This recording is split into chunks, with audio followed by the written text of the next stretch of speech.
நீ நான் காதல் சீரியலில் அப்கமிங்கில் என்ன நடக்க போகுது அப்படிங்கிறத பார்க்கலாம்.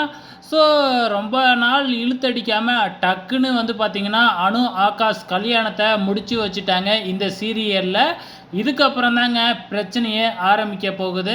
ஸோ இப்போ பார்த்திங்கன்னா அனு நம்ம ஆகாஷை சமாதானப்படுத்துறதுக்காக தான் கோயிலுக்கே போகிறாங்க. ஆனால் ஆகாஷ் எவ்வளோ சொல்லியும் பார்த்திங்கன்னா அனு பார்த்திங்கன்னா கல்யாணத்துக்கு சம்மதிக்கல. வேறு வழியே இல்லாமல் அணு களத்தில் ஆகாஷ் வலுக்கட்டாயமாக தாலி கட்டிடுறாங்க. ஸோ இதுக்கப்புறம் என்ன நடக்கும்?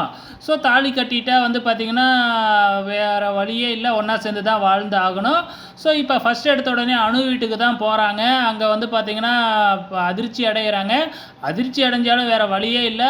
ஸோ பொண்ணை மாப்பிள்ளை வீட்டுக்கு தான் அனுப்பி வைக்கணும். ஸோ அணுவை பார்த்திங்கன்னா அழைச்சிக்கிட்டு அணு ஆகாஷ் வீட்டுக்கு கிளம்புறாங்க நம்ம ராகவோட சேர்ந்து.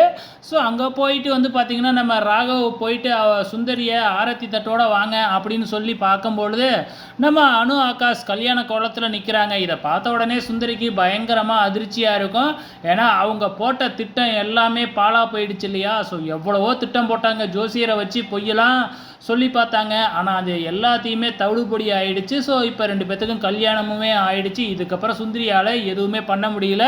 ஸோ எப்படியாச்சும் பார்த்திங்கன்னா அணு களத்தில் இருக்கிற தாலியை கழட்டிடணும்னு முயற்சி பண்ணுறாங்க. ஆனால் மற்றவங்க எல்லாருமே சேர்ந்து தடுத்துருவாங்க. ஸோ இதுக்கப்புறம் அணு பார்த்திங்கன்னா ஆகாஷ் வீட்டில் தான் இருக்க போகிறாங்க. வெயிட் பண்ணி பாருங்கள்.